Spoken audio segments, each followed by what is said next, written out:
primero en esta clase va a haber una primera aproximación a lo que es tejidos y después nos vamos a enfocar en lo que es tejido epitelial.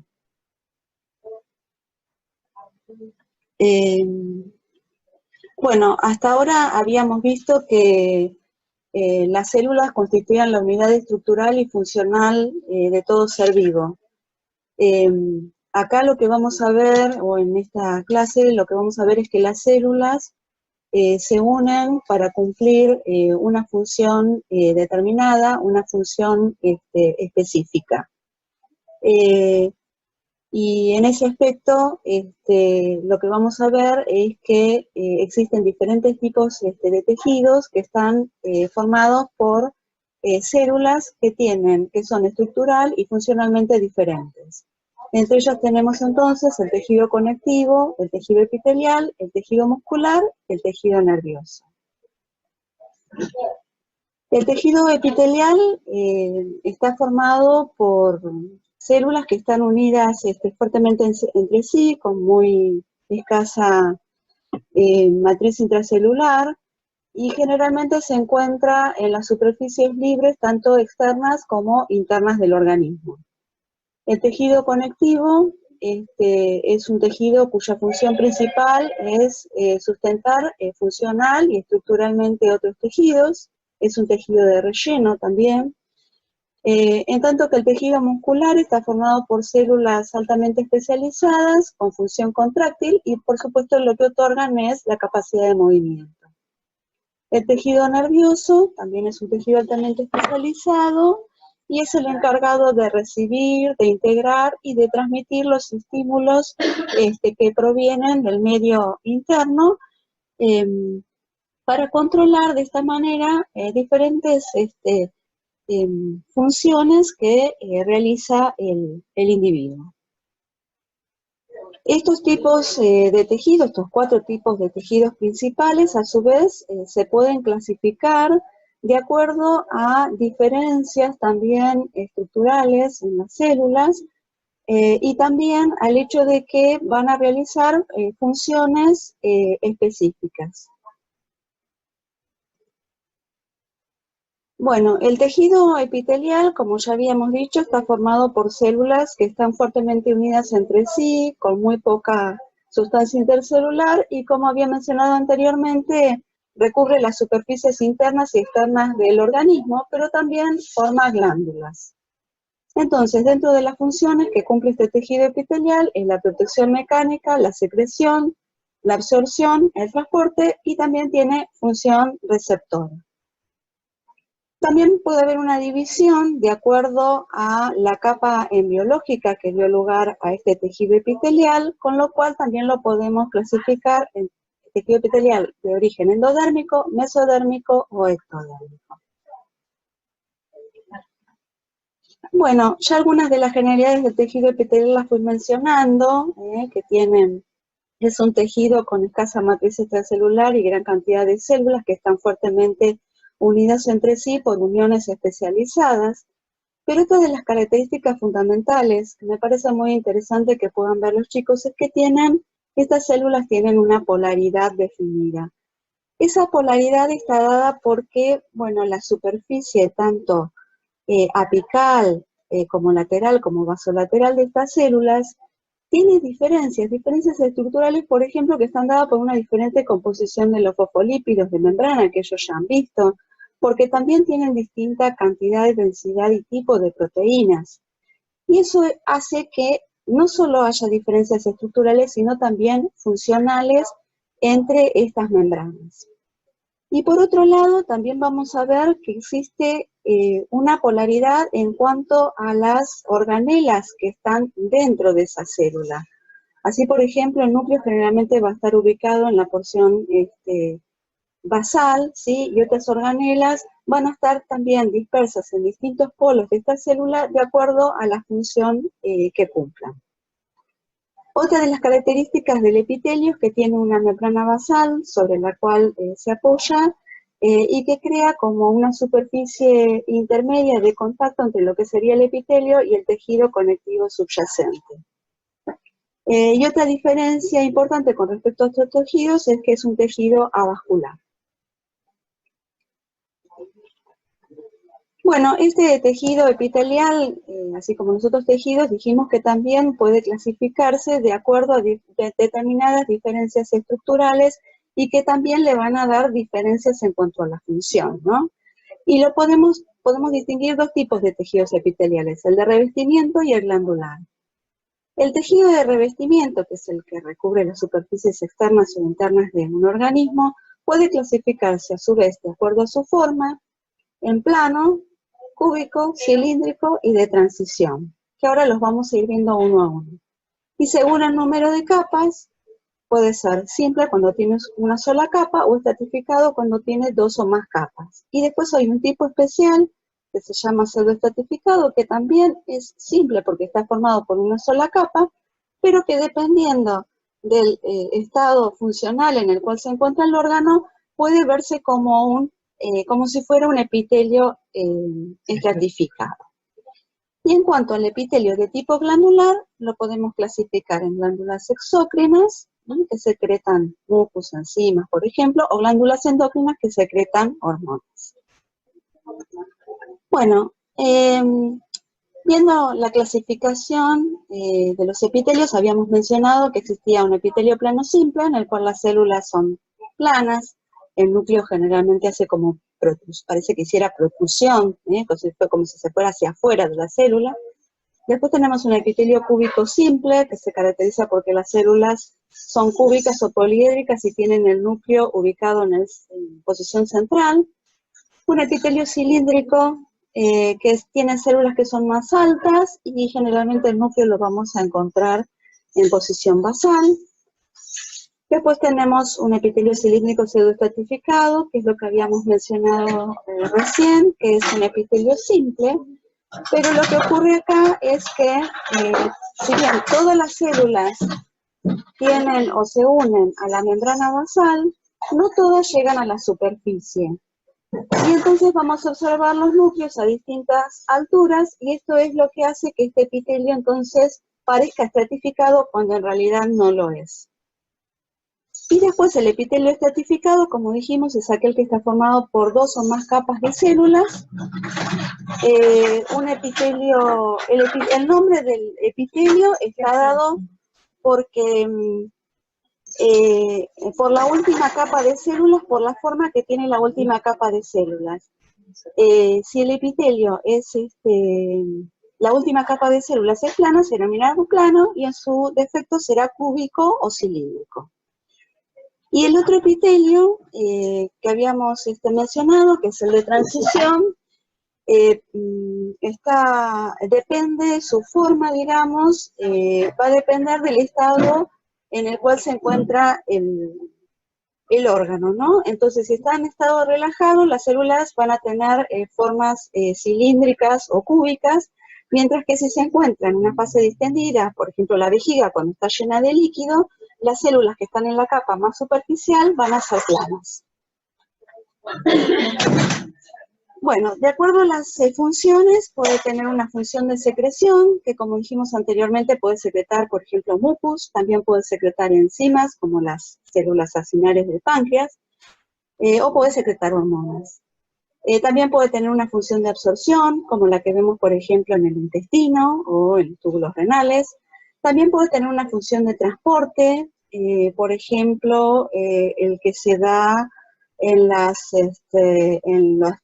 trompas uterinas, que generalmente acá está formado por un epitelio ciliado, que lo que hace es mover los óvulos hacia el útero. También puede tener funciones de protección, como por ejemplo el epitelio que forma nuestra piel y que nos protege de todas las condiciones externas. Y también puede tener una función de recepción de estímulos, como por ejemplo el epitelio de las fosas nasales, el epitelio olfatorio, el epitelio que forma el ciliado del oído y de la retina de los ojos. Bueno, con respecto a la polaridad celular, ya un poco lo había explicado. lo importante es que, bueno, vamos a observar que cada una de estas membranas existen también especializaciones. Por ejemplo, en la superficie apical vamos a ver determinadas especializaciones como microvellosidades, cilios, estereocilios, mientras que en las membranas laterales vamos a tener uniones de tipo intercelulares, y en la región basal, que es la que está en contacto con la membrana basal, también vamos a ver determinados tipos de uniones que le permiten su adherencia no solo con la membrana basal, sino que también con el tejido conectivo subyacente. Bueno, en cuanto a las especializaciones de la membrana, en la membrana apical, como dije, vamos a tener microvellosidades, cilias, flagelos y esterocilias. Lateralmente, distintos tipos de uniones, estrechas, adherentes, desmosomas. Y en la porción basal vamos a tener un tipo particular de uniones que se llaman hemidesmosomas y también repliegues de la membrana basal que van a servir para aumentar la superficie.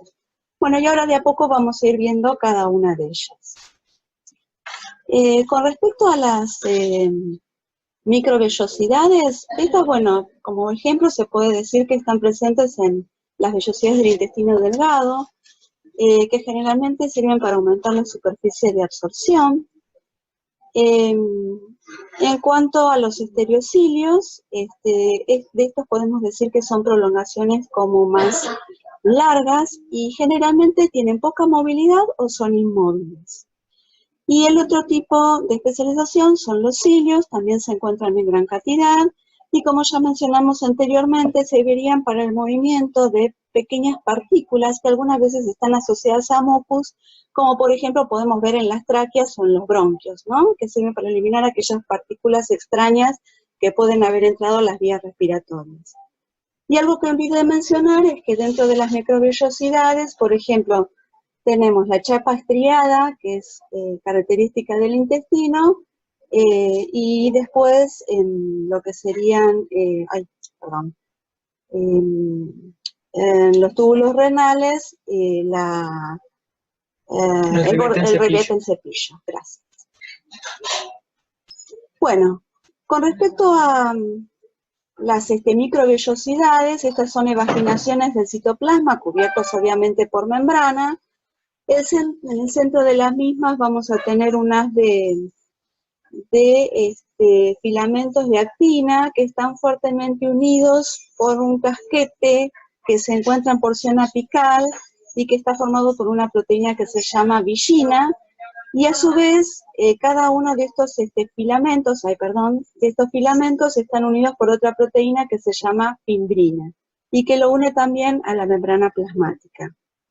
Mientras que en la porción basal, estos filamentos de actina se encuentran unidos con lo que sería parte del citoesqueleto, con otra proteína que se llama la espectrina, y también están unidos a filamentos de actina, pero que están ubicados horizontalmente, que se entrelazarían con los filamentos perpendiculares de actina que provienen de las microvellosidades, y también a ellos están asociados filamentos de miosina y de tropomiosina, que son los que le van a dar movilidad a esas microvellosidades. Con respecto a los estereocilios, estos también son como evaginaciones de lo que sería la membrana plasmática. También contienen en su interior filamentos de actina, y entre ellos existen pequeñas anastomosis de citoplasma. Tienen un eje interno que se llama pedúnculo, y con respecto a lo que había dicho de las fibras de actina, estas no están unidas por un casquete de villina, como habíamos visto en las microvellosidades, y las uniones entre las mismas se producen también por fimbrina, pero la unión a la membrana plasmática está dado por otra proteína que se llama hercina. Y en la porción basal se encuentran estas fibrillas unidas, estas fibrillas de actina se encuentran unidas por alfa-actinina, con lo cual tienen una movilidad, como dijimos, más restringida. No son tan móviles como las microvellosidades que poseían los filamentos de miosina y tropomiosina que le daban movilidad. Y el otro tipo de estructura que vamos a ver son los cilios, que para ello me voy a ir a la siguiente diapositiva que me sirve, o me parece más adecuada para explicar esta estructura. Bueno, los cilios presentan una zona, que es la más apical, que se denomina tallo o axonema, una zona de transición y el corpúsculo basal, que es la zona a la cual se uniría al citoplasma de la célula. El tallo o axonema está formada por una red, por microtúbulos, perdón, que se disponen formando duplas, ¿sí?, de microtúbulo A más microtúbulo B. Son 9 unidades de microtúbulos A y B, ¿sí?, formando estos dímeros, que se unen entre sí por brazos, por uniones, por una proteína que se llama nexina. Y tiene además unas proteínas que forman unos brazos que son los brazos de dineína. Tanto estos brazos de dineína como las uniones de nexina tienen actividad de ATPasa. Entonces, degradan el ATP y esto les sirve como de energía para dar el movimiento. Además, existe un par central de estos microtúbulos que se unen a través de un puente y forman lo que se denomina la vaina central. En la región basal de este cilio se encuentra lo que se denomina el corpúsculo basal, que también está formado por microtúbulos, pero en este caso es una tríada. Entonces se incorpora el microtúbulo A y B, un tercero que es el C, y no existen los microtúbulos que forman la vaina central. Bueno, ahora vamos a ver un poco los que son los complejos de uniones laterales, entre membranas laterales, ¿sí?, que son muy importantes en lo que es el tejido epitelial. ¿Por qué? Porque van a regular la posibilidad de que ingresen determinadas moléculas, ¿sí?, entre en el espacio que pueda quedar entre células, ¿sí?, o entonces que haya un transporte de tipo paracelular, o que todo el transporte sea de tipo transcelular. Bueno, dentro de estas uniones vamos a tener primero la célula occludens, que son uniones muy, muy fuertes, que generalmente se encuentran en la porción apical, ¿sí?, de las membranas, no en las membranas vasolaterales, pero en la porción más apical. Luego tenemos las uniones de tipo adherens, de cual tenemos la zonula adherens y la mácula densa, que son uniones que lo que hacen es como reforzar un poco la acción que tiene la zonula occludens. Después tenemos las uniones nexos, que son uniones comunicantes, y por último las hemidesmosomas, que en realidad no se encuentran sobre la membrana lateral, sino sobre la membrana basal, y sirven para unirla a lo que se denomina lámina basal. Bueno, y vamos a ir viendo de a poquito cada una de ellas. Las zonula occludens, como dije, son uniones muy fuertes, y en ellas participan unas proteínas que se conocen como proteínas transmembranas, dentro de las cuales tenemos las proteínas SHAM, las proteínas ocludinas y las claudinas, y que establecen fuertes uniones, ¿sí?, en el sitio intercelular, entre células, ¿sí?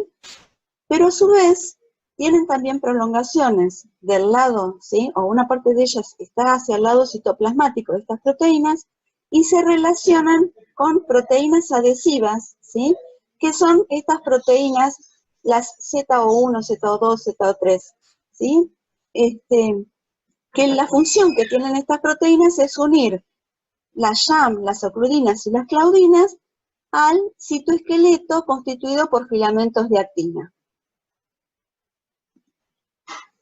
Como dije anteriormente, estos tipos de uniones controlan el pasaje de tipo paracelular. En particular, las claudinas pueden llegar a formar canales acuosos y permiten entonces el pasaje de ciertas sustancias que generalmente están disueltas, están en solución. A menor cantidad de claudinas existe menor posibilidad de un transporte de tipo paracelular. Cuando las uniones son muy fuertes, la única vía de transporte es la transcelular, es decir, aquella que se da a través de la membrana apical y basal de las células epiteliales. Acá también en este gráfico se ven la función de las proteínas PDZ, que dentro de las cuales están incluidas las que vimos anteriormente, la ZO, Z1, Z3. ¿Sí? Bueno, vamos a la siguiente tipo de unión, que son las uniones adherentes, ¿sí? La primera es la zonula adherens. En estas también vamos a tener proteínas transmembranas, dentro de ellas una muy importante es la caderina. La caderina es importante porque su funcionalidad depende del calcio. Cuando el calcio no está presente, la caderina pierde su forma conformacional y entonces estas uniones se rompen. Y por eso es muy importante la presencia de calcio. Bueno, y estas proteínas caderinas se van a unir a su vez a otras proteínas como las cateninas y las vinculinas que están desde el lado citoplasmático y que van a unirse a los filamentos de actina. Filamentos de actina que están a su vez unidos por la alfa-actinina. Entonces, la función de las células adherens es principalmente mantener una cierta estructura en las células epiteliales, ¿sí? A través de su unión o del establecimiento de puentes funcionales de estas proteínas con los filamentos de actina que forman parte del citoesqueleto. Después el otro tipo de uniones adherens son las máculas adherens o desmosomas. Estas uniones están dadas por proteínas también transmembranas que se llaman desmocolina y desmogleína, y la característica de ellas es que forman como una especie se intercalan y forman como una especie de cremallera, ¿sí? Y desde el lado citoplasmático se encuentran unidas también a proteínas que son de tipo adhesivas y que se unen a los filamentos intermedios. Estos tipos de uniones se sabe actualmente que son muy importantes en lo que es el reconocimiento celular y son muy importantes, por lo tanto, en la diferenciación de estas células y en el establecer ciertos tipos de relaciones comunicantes entre las células epiteliales. Promueven tanto la morfogénesis como la diferenciación. Bueno, con respecto a las células de adhesión, que se llaman CAM, ya hemos visto algunas, por ejemplo las caderinas. También, bueno, hay otros tipos de estas células, de estas moléculas de adhesión, que cumplen otras funciones, además de las que son específicamente de unir. Así son importantes en el reconocimiento celular, también cumple funciones de defensa, y se las dividen en interacciones homofílicas cuando se unen proteínas del mismo tipo, o interacciones heterofílicas cuando se unen proteínas de distinto tipo, proteínas transmembranas de distinto tipo. Y el último tipo de uniones son las uniones de hendidura o nexos. Estas uniones están formadas por proteínas que se llaman conexinas, que forman con las conexinas de la célula adyacente una especie de puente que se llama conexón, ¿sí? Estas proteínas pueden cambiar ¿sí? Su morfología, digamos, de manera que ese puente a veces puede estar cerrado o abierto, ¿sí? Cambian su estructura y abren o cierran este conducto, ¿no? Este canal. Y se las conoce también como uniones de hendiduras. Y me olvidé decir, perdón, estas uniones son muy importantes porque es una conexión muy directa entre las células, ¿sí? Entonces, por ejemplo, el factor de crecimiento, existen factores de crecimiento que pasan directamente de una célula a otra a través de estos nexos, ¿sí? Es una vía de comunicación muy rápida. Y bueno, y la última, un tipo de unión es la que vamos a ver, pero en la membrana basal. ahí vamos a ver dos tipos de uniones. Un tipo de unión se llama adhesiones focales y la otra se llama hemidesmosomas. Las uniones de tipo focales son aquellas proteínas que se van a unir a las fibras de actina del citoesqueleto, ¿sí? Y las unen a su vez con la lámina densa que forma parte de la membrana basal. Algo que no dije, repito ahora, que digo ahora, es la membrana basal está formada por una lámina lúcida, que en realidad es un espacio, no es una estructura en sí, ¿sí? Que se la llama lúcida porque es una zona más clara, mientras que la lámina densa, ¿sí? Presenta una gran cantidad de fibras, entre ellas fibras de colágeno, y se une fuertemente a la membrana basal de las células epiteliales, y sirve de apoyo a la capa de tejido conectivo que se encuentra subyacente al tejido epitelial. Bueno, entonces, volviendo a lo que es las adhesiones focales, había dicho que está formado por proteínas que lo que hacen es unirse a los filamentos de actina que forman el citoesqueleto de las células epiteliales.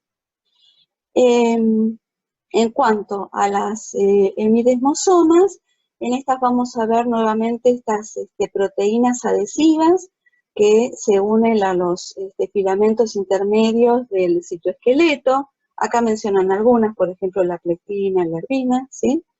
Y también presentan, o vamos a ver que se forman unos filamentos de colágeno de tipo 7, que lo que sirve es para unir estas estructuras proteicas, esas estructuras que forman parte de la membrana basal, con las fibras de colágeno del tejido conectivo que está subyacente, ¿sí?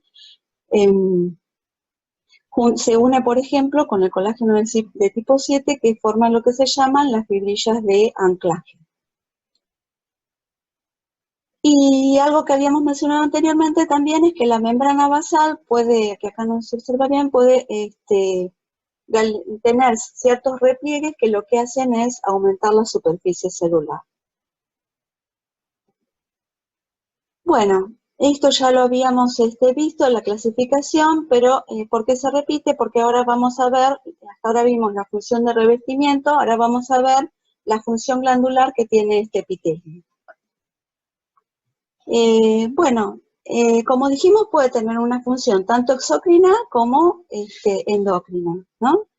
En cuanto a la función exócrina, puede tener una secreción de tipo merócrina, es decir, las vesículas que tienen los productos de secreción se fusionan con la membrana y se libera, hay exocitosis del producto de secreción. Después puede tener una secreción de tipo apócrina, que en esta es cuando se pierde además una pequeña porción de citoplasma y de membrana plasmática cuando se produce la exocitosis de las moléculas que son liberadas. Y la otra es la holocrina, que es cuando se pierde todo el material celular junto con la secreción, ¿sí? Una secreción de tipo merócrina es, por ejemplo, el de las, ay, se me fue, el de las, ¿Puede ser secreción de insulina? sí, puede ser el de la secreción, pero eso sería endocrina. El de las pancreáticas, por ejemplo, el de las, la secreción de enzimas por parte de los acinos pancreáticos. Gracias, no me salía, perdón. Los acinos pancreáticos, ¿sí? Bueno, una secreción apócrina, por ejemplo, podría ser la secreción de leche, ¿sí? Por las glándulas mamarias. Y la secreción holocrina, por ejemplo, se da en las glándulas sebáceas, ¿sí? Bueno, con respecto a las glándulas endocrinas, estas son secretadas hacia sangre, ¿sí? Y son hormonas secretadas hacia sangre. Y acá sí, por ejemplo, la insulina, ¿sí? Que es secretada por las células de la porción endocrina del páncreas. Después, ahora, dependiendo de la señalización puede ser paracrina, ¿sí? Cuando esa señalización se emite hacia células que están en estrecha proximidad a la célula que emitió la señal, o autocrina cuando es hacia la misma célula. Sí. Bueno, y ahora la clasificación según los conductos excretores, ¿sí? Podemos tener un solo conducto excretor, ¿sí? Lo cual se denomina entonces glándula tubular simple. Esta es tubular ramificada, ¿sí? Puede ser también una tubular simple enrollada. Acá es nada más que ir mostrando e ir viendo la diversidad de glándulas que podemos tener, ¿no? Acinar simple, acinar ramificadas, ¿eh?